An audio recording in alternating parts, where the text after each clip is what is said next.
In fact, I felt so bad for them, I decided that I wanted to dedicate the rest of my life helping people experience a better quality of life through healthcare. And that's how I decided to become a chiropractor. So I left my perfect life in New York City, friends, family, good job, and I moved to Daytona Beach, Florida, so I could do all of a year of accelerated pre-med prereqs.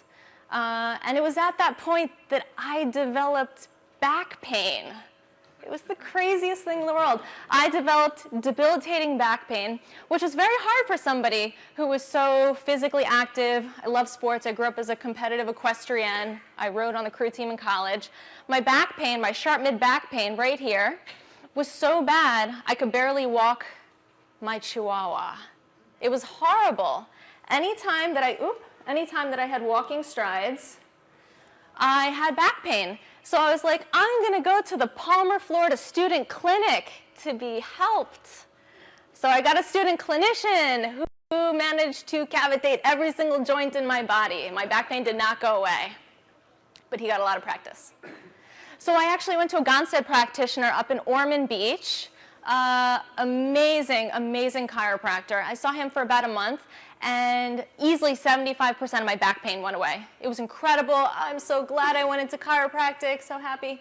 But I still couldn't run, and I still couldn't walk sufficiently. And at this time, I was probably like 24 or 25, and I was completely unwilling to give up physical activity. So dejected, I marched myself into a hot yoga studio. It was actually Bikram, because that was the only style of yoga that was challenging enough that I actually felt like I was getting a workout. I had an experience in high school where I tried yoga because I like the stretchy pants, and I left, this is boring and stupid, and I'm not flexible. I will never do yoga again, until I was so debilitated by this back pain, I found myself practicing Bikram yoga 3 days a week for about 4 weeks, after which 100% of my back pain went away. Started chiropractic school at Palmer, Florida.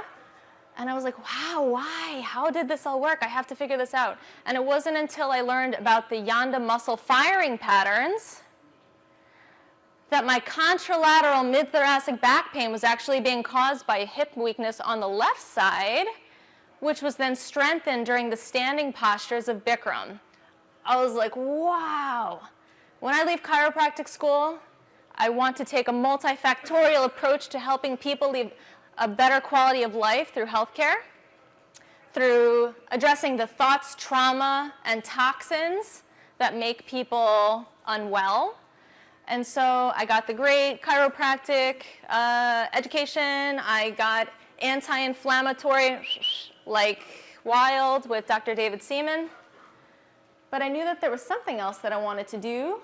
So I went out right before ninth quarter. I went to go live on an ashram in Hawaii for a month. As you can see, that's me in a tent. I told my parents after I was done that I was camping out for a month. And I called it yoga prison. Because for 3 of the 4 weeks, I did 200 hours. That's like a diplomate in chiropractic. I did 200 hours in 4 weeks. I don't recommend that. Usually they drag it out over 8 to 10 months when people choose to teach yoga as a profession. For 3 of the 4 weeks, every day at 5:30, they had us captive audience meditating for 30 minutes. They're like, don't move, don't think. Oh my God, I called it yoga prison. And we did this multiple times during the day for 3 weeks. After 3 weeks, I gave up, surrendered. I have never been the same since. So if there's one thing that you can take away from this for all the busy minds in here, and I can't sit still, and I can't do yoga, unfortunately, in our modern society, relaxation, meditation, it's a skill. Literally no different than shooting a basketball. So if you don't have the opportunity to go to yoga prison, and you do want to develop a meditative practice and more relaxation, and you fail at it the first 1,000 times, I promise on 1,001 it will work.